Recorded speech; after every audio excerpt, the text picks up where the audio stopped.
Olá,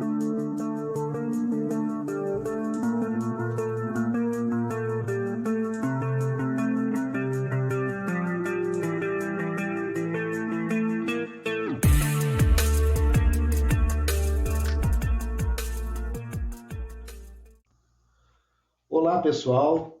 Sejam bem-vindos a mais essa edição do programa Ofício Saúde Mental aqui no canal Psicólogo Paulo Beisoli.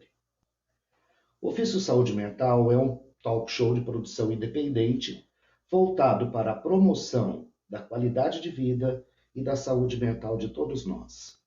Trabalhamos diversos assuntos sob diferentes pontos de vista. Artistas, especialistas, atletas para atletas, cantores, tudo falando de como garantir e manter a sua saúde mental. Já está inscrito no canal? Se não está inscrito, se inscreva. Basta um clique. E acione o lembrete para não perder nada da programação. Como esse meu canal é focado na promoção da saúde mental, como eu sempre digo, aqui nós não falamos de doenças, a não ser para mostrar como evitar, prevenir e cuidar. Com esse foco, hoje vamos conversar sobre um problema social que tem sido muito comentado ultimamente: violência doméstica e relacionamentos abusivos. Tem dito muito que, com a pandemia, isso aumentou e precisamos estar atentos ao problema, não só para não passarmos por ele, mas para podermos ajudar quem por ele passa. E assim, podermos construir uma sociedade mais saudável. Para conversar sobre esse assunto, eu trago aqui uma psicóloga especializada nesse tema, a professora doutora Fernanda Guiar Pizeta. Ela é psicóloga, mestra e doutora pela Universidade de São Paulo, em Ribeirão Preto. Tem pós-doutorado pelo Departamento de Psicologia da Faculdade de Filosofia, Ciências e Letras de Ribeirão Preto, da Universidade de São Paulo. Doutora Fernanda é psicóloga judiciária junto à Vara da Violência Doméstica e Familiar contra a Mulher do Fórum de Ribeirão Preto, São Paulo. Além disso, ela é docente do curso de graduação em Psicologia da Universidade Paulista, no campus Ribeirão Preto, e de cursos de pós-graduação pelo Instituto Paulista de Estudos Bioéticos e Jurídicos, Faculdade Volpi Miele. É também vice-coordenadora do Grupo de Trabalho em Métodos Projetivos nos Contextos de Avaliação Psicológica da ANPEP e membro da diretoria da ASBRO. Também realizou um estágio no seu pós-doutorado junto à Universidade do Porto para aprimoramento de análises de dados quantitativos. Fernanda, que prazer ter você aqui no Ofício Saúde Mental, ainda que de modo remoto. Estamos nos reencontrando. Muito bom, Paulo. É uma satisfação. Agradeço imensamente o convite para estar aqui com você, com vocês, para falar de um tema que para mim é tão caro, né? Que é a violência doméstica, né? E você começa o programa dizendo que, olha, aqui a gente tem como objetivo o cuidado, né? E trabalhar com violência doméstica me faz pensar exatamente da importância desses espaços para a gente poder conhecer uma realidade que assola aí, né, e traz consequências muito importantes para a saúde mental das pessoas que vivenciam, né, a violência, especialmente a violência doméstica, né? Então, para mim faz todo sentido estar aqui com você e com vocês. Muito obrigado, Fernanda. Seja bem-vinda mais uma vez. Fernanda, é fato que a violência doméstica aumentou durante a pandemia? Há indicadores disso? Paulo, a gente tem indicadores bem concretos que nos ajudam a pensar exatamente nisso, né? Apesar de no início da pandemia a gente contar com uma diminuição expressiva de cerca de 50% em alguns locais no número de pedidos de medida protetiva, por exemplo, com relação às mulheres, né? Procedimentos na infância, com relação à infância também, a gente vai ver que, conforme a pandemia acaba, né, transcorrendo e ferramentas são disponibilizadas para as pessoas para a realização das denúncias, esse número acabou sendo maior do que antes da pandemia, né? Então, de fato, o convívio mais próximo, mais direto, né? A gente diz que um dos fatores de risco para a violência é quando a gente tem, inclusive, a vítima, né? Ou a pessoa que vivencia, que está nessa situação, disponível para o autor, né? E a gente tem situações em que as famílias passaram a ficar 24 horas dentro de casa, convivendo aí conjuntamente, né? Então, isso é um fato e é algo que acabou trazendo essa necessidade de se pensar estratégias para que essas pessoas, então, pudessem buscar recursos, né, diferentes daqueles de antes da pandemia. Por exemplo, o próprio boletim de ocorrência online, que foi viabilizado durante a pandemia, né, para esse tipo de questão, né? Isso foi fundamental, né? Então, cuidar disso, de estratégias de denunciação, né, desse processo de vir a trazer à tona formalmente essa questão, foi fundamental, inclusive para que a gente tivesse, então, indicadores do quanto que essa questão acabou se amplificando, né, durante a pandemia. E tem alguns... Esse tema está sendo muito veiculado na mídia, né? E eu tenho percebido alguns termos que estão muito comuns, como relacionamento tóxico. Isso está até se tornando uma espécie de gíria entre as pessoas, né? Eu acho que é importante a gente definir alguns conceitos para quem está nos assistindo. Fernando, você pode definir para a gente o que seria, então, violência doméstica, relacionamento abusivo e relacionamento tóxico? Ok. Eu vou começar pelo último, Paulo. Algumas pessoas dizem não haver diferenciação entre relacionamento abusivo e tóxico, né?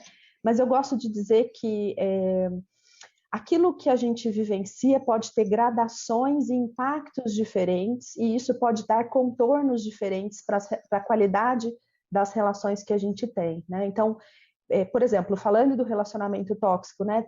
Temos situações, por exemplo, em que as pessoas acabam não assumindo a responsabilidade naquele relacionamento, né? Acabam atribuindo ao outro a culpa ou responsabilidade por tudo o que acontece, né? A gente tem vivências que permeiam muito pela negatividade, então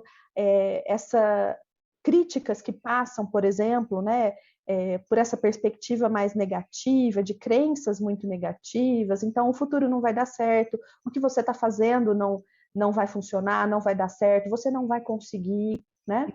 E a gente vê que são situações que decorrem dessa qualidade, dessa interação entre as pessoas, que não só estão presentes nos relacionamentos amorosos e íntimos, com parceiros íntimos, mas também nas relações de pais com filhos, de filhos com os pais, né?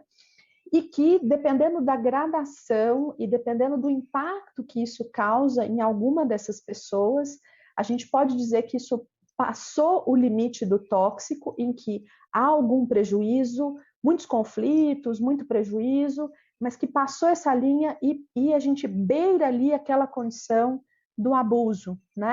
De uma situação que já está permeada por uma experiência de violência. Então, assim, situações variadas aí, né, que podem, ao longo do tempo, principalmente, se caracterizar como dessa forma abusiva, né?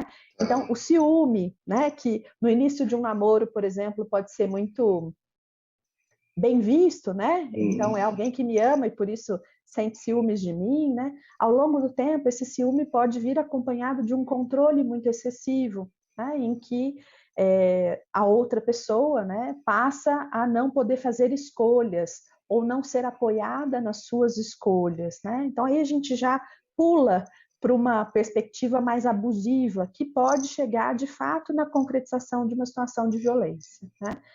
Violência é toda aquela situação, ato ou omissão, né, que de alguma forma tem essa perspectiva, seja real ou em ameaça, de causar dano, prejuízo, de diferentes prejuízos, a gente vai falar, inclusive, né? Então, prejuízo psicológico, moral, patrimonial, financeiro, físico, sexual daquela pessoa, né? E falar dessa violência no contexto doméstico e familiar, eu vou até acrescentar essa palavra, né? É localizar essas relações dentro de uma coabitação, portanto, dentro da mesma casa, né, residência, né, mas também dentro de relações afetivas que têm propósitos, né? Então, podem ser as relações familiares, né, mas também relações que têm a afinidade afetiva colocada de alguma forma, né? Então, eu acho que isso é importante a gente poder localizar, né? Então, um relacionamento tóxico, ele pode se tornar abusivo e a gente pode localizar dentro desse relacionamento abusivo situações de violência, né? Tá. Agora, eu acho que tem uma coisa importante que você colocou aí, violência patrimonial, violência financeira. Inclusive, Sim, isso tudo está previsto na Lei Maria da Penha, não está? Violência financeira, por exatamente. exemplo. A Lei Maria da Penha prevê esse tipo de violência específico, que é a violência patrimonial, né, em que a mulher ela pode ser cerceada no seu direito de usar os seus recursos, por exemplo, a sua própria renda, né, usar os seus bens, ou ter tolhido ali o seu direito, né, de usufruir dos seus bens móveis e imóveis, né, em favor de um autor, né? E esse autor pode ser tanto homem quanto uma mulher, né? Então a gente pode estar falando de um relacionamento aí por parceiro íntimo, podemos estar falando de um relacionamento familiar, né? Seja um relacionamento íntimo com uma parceria homo ou heteroafetiva, né? Lembrando que a Lei Maria da Penha ela vem buscar garantir direitos e proteção às mulheres, né? Cis ou transgêneras, mas à mulher e de qualquer idade, né? Então, criança, adolescente, adulto, idosa, né? Estamos falando de todas essas pessoas pela Lei Maria da Penha. Porque a gente vê muito. Parece que há uma certa interpretação de que a violência é só a violência física. E o que você poderia colocar assim para mostrar para as pessoas que não se trata só da violência física, os outros tipos de violência? Sim, muitas vezes, né, Paulo, é a partir da violência física que a mulher busca suporte, busca ajuda, né? Então, quando a gente vai localizar, por exemplo, quantitativamente, né, os registros de ocorrência policial, na delegacia de polícia, né, seja especializada ou não, a gente vai localizar um grande número, um número expressivo de vivências de violência física, em que há ali algum tipo de marca concreta, né?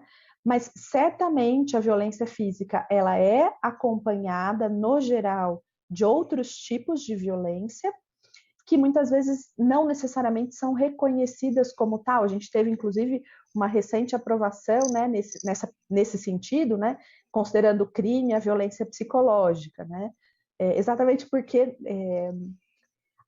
a forma como a cultura hoje percebe ainda, né, muitos dos relacionamentos, vou falar dos familiares, porque a grande maioria das vivências de violência acontece no contexto da família, né, doméstico e familiar, né, a gente tem ali, né, nesse cenário ainda, muito presente uma cultura que vai destacar a importância de que alguns grupos, por exemplo, as crianças, adolescentes, as mulheres, os idosos, né, eles sejam obedientes a um patriarca ali, né, a uma pessoa que figura nessa condição aí de líder, né, da tropa, né, da família, né?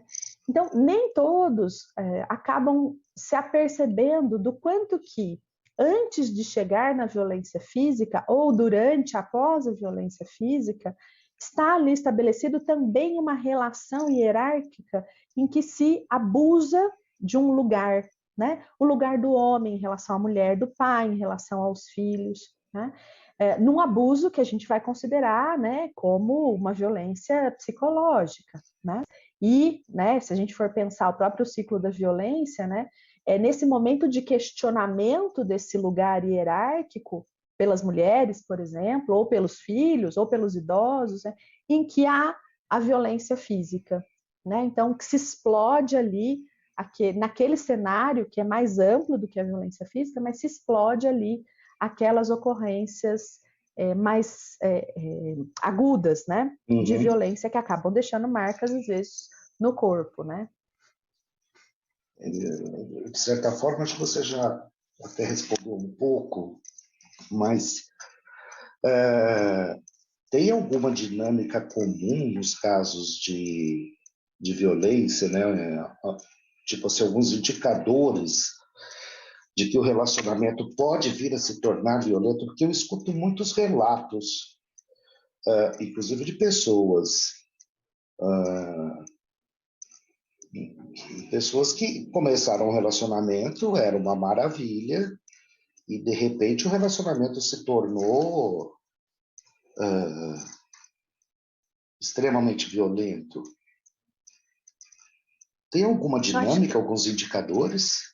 Talvez a gente possa pensar o que o ciclo da violência nos ensina, né? Então, olhando muitos casos, as pessoas vão construindo aí uma ideia, né, do que pode estar acontecendo e o que pode estar favorecendo que algo que era uma situação extremamente harmoniosa, né, e satisfatória para as pessoas acaba se deslocando aí para uma vivência violenta, né, ou agressiva, ou abusiva, ou violenta, né? E eu acho que exatamente essa questão, né, do quanto que as pessoas têm tolerância às diferenças e o quanto que as diferenças vão, conforme os relacionamentos vão se aprofundando, vão caminhando no tempo, o quanto que as diferenças aparecem. Elas são inerentes aí à nossa condição humana, né?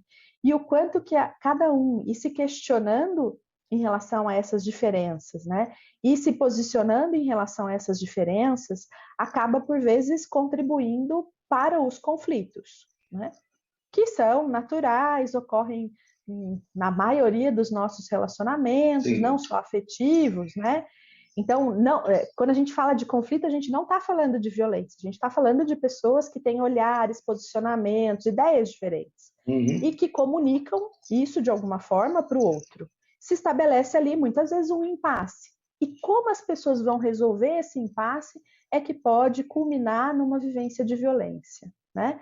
E quando né, dos dois, ou na família, passa a questionar esse posicionamento, né, de totalidade, né, esse questionamento inquestionável, e esse outro que traz aí um posicionamento que não pode ser aberto, que não está aberto ali para reflexões, para considerar a ideia do outro, né? A gente passa do conflito, muitas vezes, né, para essa experimentação aí de embate, né? Então, para além do conflito, uma situação que pode ir sendo permeada numa relação abusiva, né? Por um abuso aí. Então, por exemplo, alguém da relação que não se permite pensar ou fazer diferente frente a um pedido do outro, né?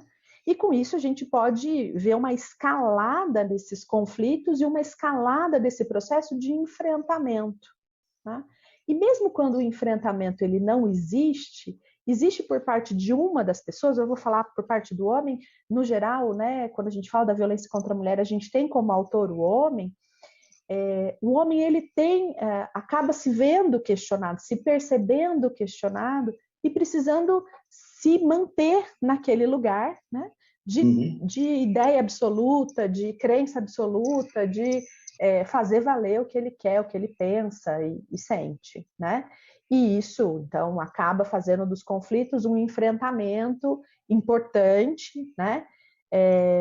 Que acaba, em algumas situações, culminando numa situação agudizada dessa violência, inclusive, a gente chama isso de explosão da violência, inclusive com situações de violência física. Tem cor, classe social, bairro e idade essa questão de violência? Eu lhe diria que pensar a violência doméstica é pensar a violência na casa de cada um de nós, né? E eu acho que A gente não tem, de fato, diferenças de classe social, de raça ou cor. A gente tem ali uma variação grande de idade, e a gente tem certamente a ideia de que acomete muito mais as mulheres. Então, quando a gente pensa na violência doméstica no geral, ela de fato acomete praticamente todas as idades, né? E primordialmente as mulheres. Crianças, adolescentes, adultas, idosas, né? Então, em todas as faixas, eu te diria assim, que a violência doméstica, ela é uma questão de gênero ainda, né? Ela é uma questão muito vinculada a esse lugar vulnerável que a gente pode considerar, né, da mulher. Esse gênero mulher que acaba trazendo uma sobrecarga para esse sujeito, né, para a mulher, só pelo fato de ser mulher, né? Então, assim, acho que dá para a gente localizar na questão do gênero feminino, mas em relação à classe social, por exemplo, à raça, não. O que a gente percebe é que tem uma diferença na forma como cada grupo desses lida com a violência. Então, as pessoas de classes socioeconômicas mais favorecidas, no geral, não buscam a vara da violência doméstica para resolver essa questão, né? Elas podem buscar as varas de família quando decidem se separar, ou podem buscar uma psicoterapia, uma terapia familiar, uma terapia de casal, né? A gente tem um maior número de mulheres negras que vivenciam violência, né? Mas a gente não tem o maior número de mulheres negras que denunciam por boletim de ocorrência essa violência. Então a gente tem diferenças que eu acho que são importantes na forma como cada mulher, dentro da sua realidade, né, acaba buscando essa ajuda. Quando buscar, como buscar, onde buscar ajuda para lidar com as questões, então, dessa vivência de violência, né? E a gente também tem um número maior de feminicídios de mulheres negras, né? E acho que é bem interessante falar, eu falei agora do feminicídio, lembrei, né, Paulo, que tem sido uma questão, né, muito presente aí na mídia, principalmente, né, na minha realidade, mas é uma realidade mais específica da vara da violência doméstica.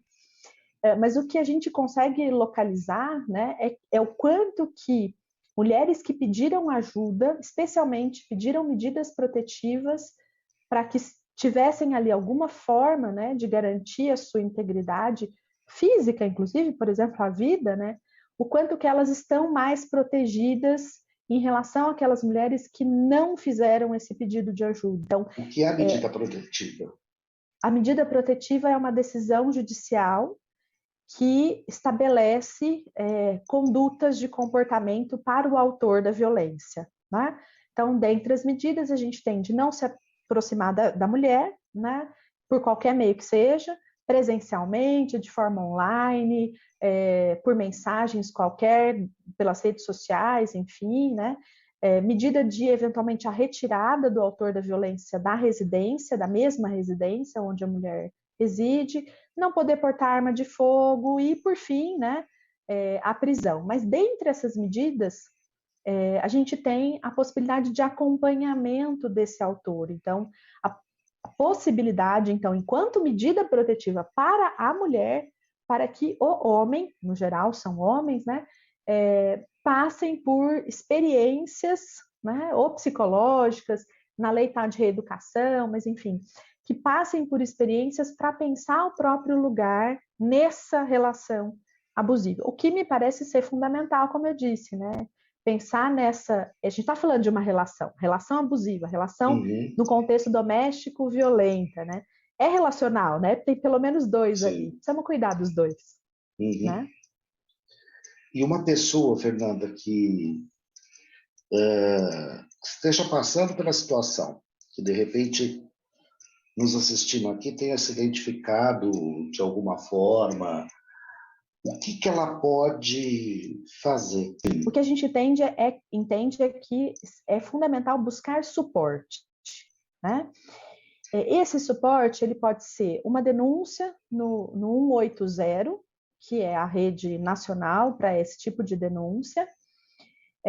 Isso pode ser buscar o suporte da própria delegacia da cidade, seja especializada ou não, né? Então, Aqui em Ribeirão a gente conta com uma delegacia de defesa à mulher, mas que funciona de segunda a sexta-feira ao longo do dia. À noite, finais de semana, feriado, as nossas mulheres têm que ir até o primeiro plantão da primeira delegacia de polícia, né, no centro da cidade. Então, cada cidade tem ali, né, o seu local formal de uma denúncia.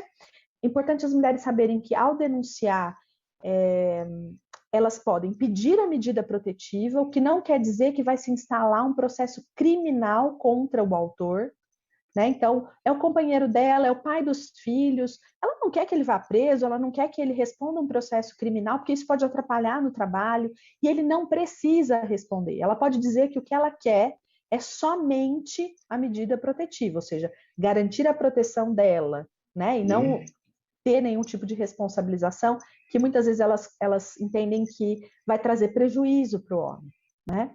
Isso na maioria dos casos, né? Só não é possível isso acontecer se a mulher tiver numa situação de lesão corporal grave. Se for uma tentativa de homicídio ou se foi um homicídio. Isso não cabe a ela decidir, né? Mas em todas as outras situações, ameaça, violência psicológica, física, de natureza, né?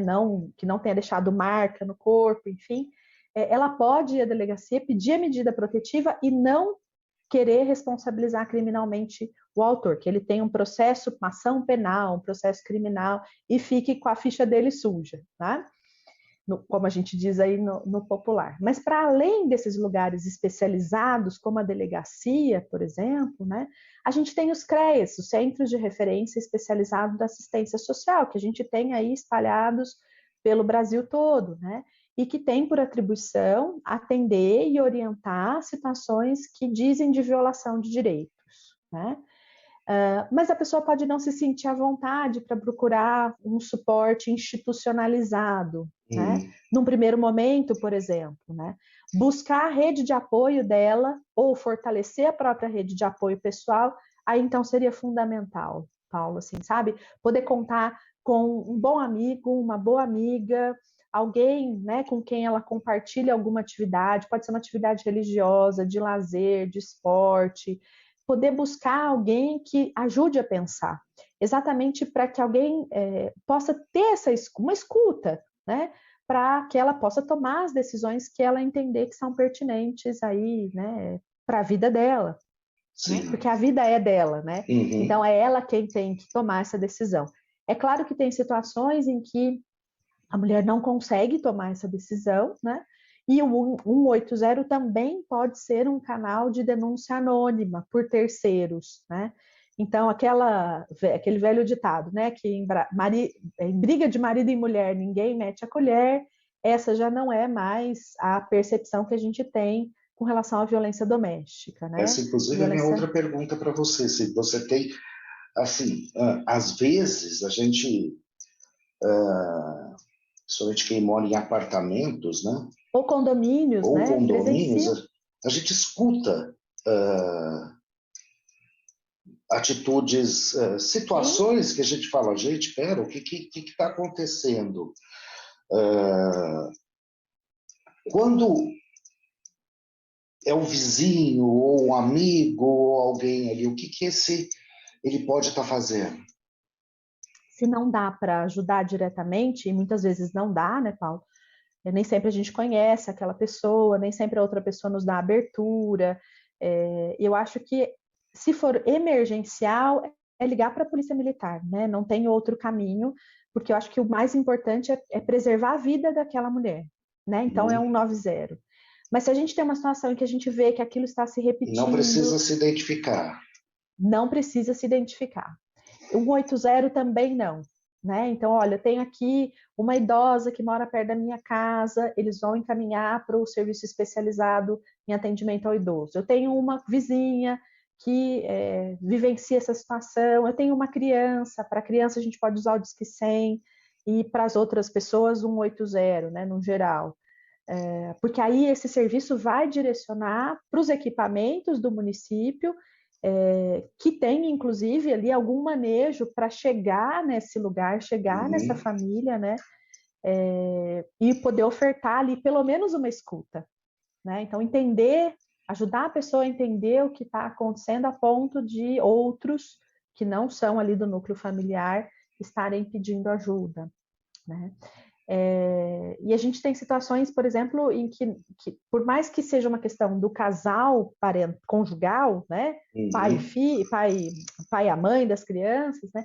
As crianças estão vivendo aquilo junto, né? Com o pai e a mãe, né? Então, pode ser que a mulher não precise de ajuda, ou não queira ajuda, mas pode ser que as crianças estejam precisando de um suporte, né? Pelas vivências de violência que estão ali ocorrendo mais diretamente, né, o seu pai e a sua mãe. Né? Então, acho que essa ajuda, ela não é uma criminalização, acho que a ideia não é criminalizar a vida das pessoas, levar tudo para a justiça, para a polícia, né? Então, num primeiro momento, não é isso. Num primeiro momento, o que a gente tem que pensar é, de fato, em buscar estratégias para aquelas pessoas, né, se localizarem dentro desse processo todo e poderem, né, pensar em outros caminhos aí para resolver as suas questões, né? Agora, vou te fazer uma pergunta que, como brincam, né, é a pergunta de $1 milhão, né, no jogo do milhão. Como evitar entrar em situações de relacionamentos abusivos? É possível? Quanto vale mesmo? $1 milhão. E o dólar subiu, hein? Subiu, é verdade, Paulo. A nossa realidade econômica, né, nos coloca aí em xeque, né? Eu acho que precisamos pensar, né, que todos nós estamos sujeitos a vivências que podem estar permeadas por essa questão da violência, né? Então, todos nós podemos estar sujeitos a relacionamentos abusivos, né? O que eu acho que é fundamental é que a gente possa pensar, né?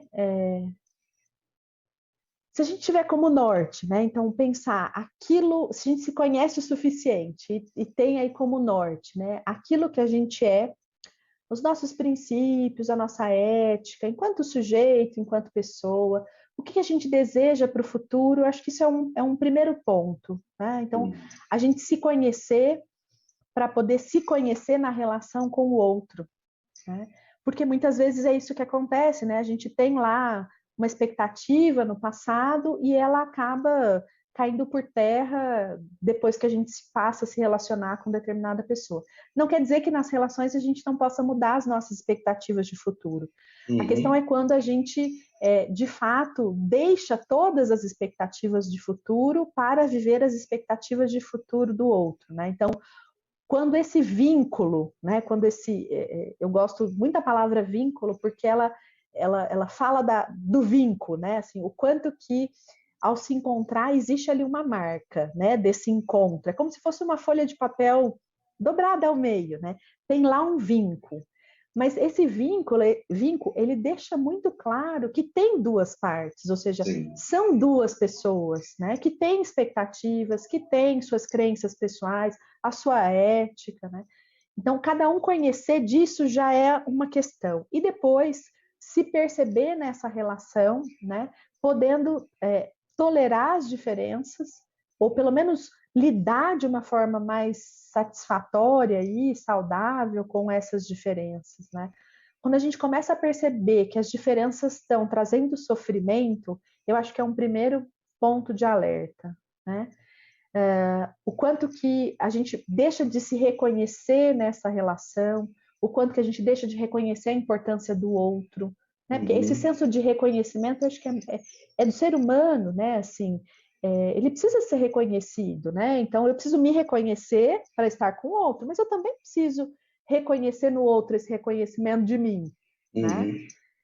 Então, quando isso começa a se perder, né?